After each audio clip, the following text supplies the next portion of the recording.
একটা ফেরি বা লঞ্চ বলতে পারেন, যেটা এপার থেকে ওপার নিয়ে যায়। তো এই লঞ্চে বা ফেরিতে একটা বাস উঠছিল, আর এই বাসটা নিজের নিয়ন্ত্রণ হারিয়ে ফেলে, আর হারিয়ে ফেলার ফলে বাসটা গিয়ে উল্টে পড়ে যায় জলে। আর এই বাসে পুরো ভর্তি লোক, মেয়ে, বউ, বাচ্চা সবাই ছিল। ভিডিওটা দেখুন, তারপর বলছি।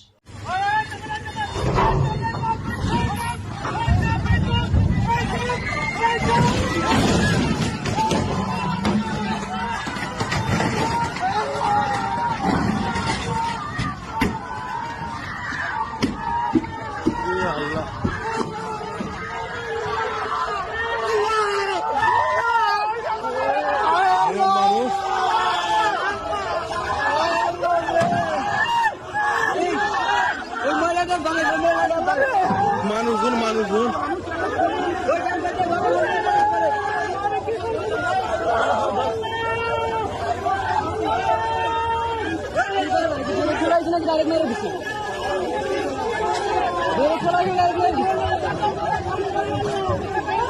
আরে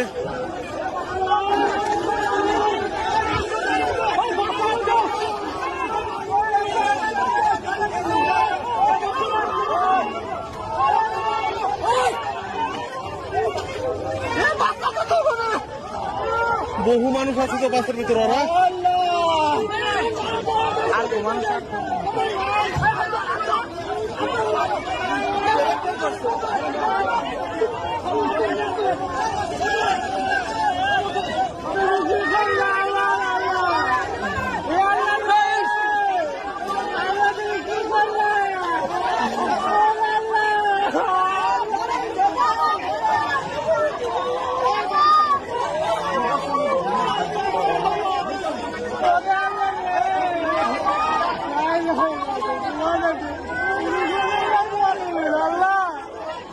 ঘটনাটা ঘটেছে বাংলাদেশের পদ্মা নদীতে। এই নদীতে যেমন আমাদের হাওড়াতে লঞ্চ পারাপার হয়, মানুষ যাত্রী এদিক ওদিক হয়, মাঝে মাঝে বাইক ফাইক এগুলোও পার হয়। তো ওখানে এরকমই লঞ্চ বা ফেরি বলে অনেকে। তো এই লঞ্চে অনেক সময় বাস, লরি, ট্যাক্সি এগুলো পার হতে থাকে। তো এইগুলো পার হওয়ার একটা লঞ্চ ছিল, বা ফেরিও বলতে পারেন, বারবার বলছি। তো এতে চাপার সময় নিয়ন্ত্রণ হারিয়ে পারে সেই বাসটা, আর সেই বাসটায় পুরো যাত্রীবাহী বাস ছিল, পুরো ফুল ভর্তি ছিল।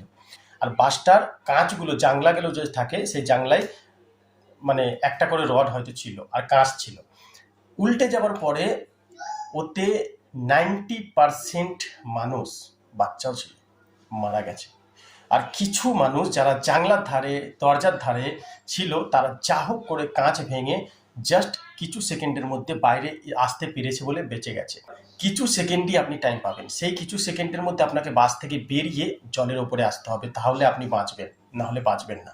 এবার যারা জানলার ধারে ছিল তারা যা হোক করে উপরে এসছে, কয়েকজন মানুষ বেঁচেছে, বাদ বাকি 90% মানুষ মারা গেছে। তো এই সব পজিশনে কোনোদিন যদি আপনি পড়ে যান, তাহলে আপনাকে কি করতে হবে?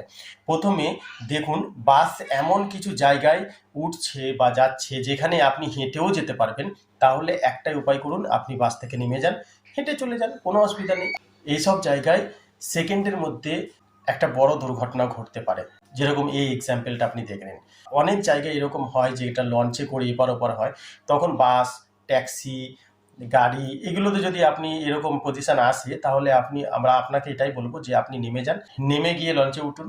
আবার ঘাটে যখন চলে আসবেন, ওপার হবেন, বাস এদিকে চলে আসবে, তারপর আপনি বাসে চাপুন, সেফটি থাকবেন। যদি ভিডিওটা ভালো লাগে তবে অবশ্যই লাইক, সাবস্ক্রাইব, আপনার বন্ধুদের সাথে শেয়ার করবেন। অনেক অনেক ধন্যবাদ। সুস্থ থাকুন, ভালো থাকুন, ধন্যবাদ।